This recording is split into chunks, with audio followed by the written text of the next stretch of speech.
Consiglio regionale straordinario sui temi della crisi economica. 100.000 lavoratori in cassa integrazione nel corso del 2009 e in aumento, in incremento purtroppo questo dato anche per il 2010.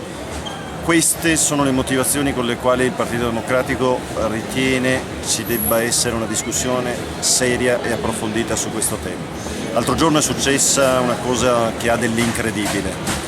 Il presidente Zaia, che aveva promesso di restare in Consiglio regionale con molta più presenza del suo predecessore, è stato in aula finché si facevano le parti meno importanti, votazioni unanimi su questioni che attengono per esempio alla salvaguardia dei beni monumentali e culturali nella zona della Dalmazia e dell'Istria, beni culturali appartenenti alla Repubblica Veneta, quindi è giusto salvaguardarli. Poi più su più bello se ne va dal Consiglio regionale perché qual è il tema?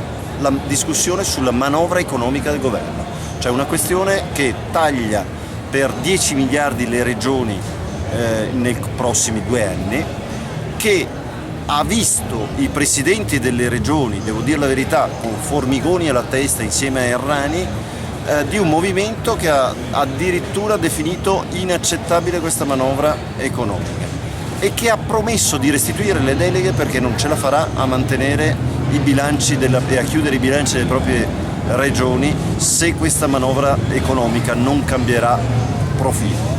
Crediamo che sia incredibile che il Presidente della Regione Veneto non sia stato presente in aula durante quel dibattito. Sono intervenuto con forza, troverete nella newsletter il testo del mio intervento e ho posto con forza la necessità di lasciare un segno, di far sentire la nostra voce, anche perché non ci sono più risorse per garantire quei servizi essenziali, servizi scolastici, servizi sociali, la sanità, interventi fondamentali anche per aiutare il settore produttivo, economico produttivo o i lavoratori di fronte alla crisi.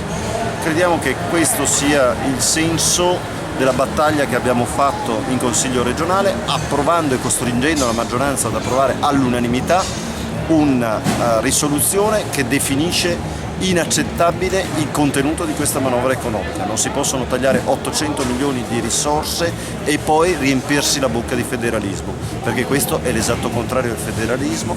A livello nazionale il governo non taglia così tanto, ci sono sprechi, basti pensare al ministro dell'inutilità, il ministro Brancher, il ministro che in realtà è il ministro del legittimo impegno.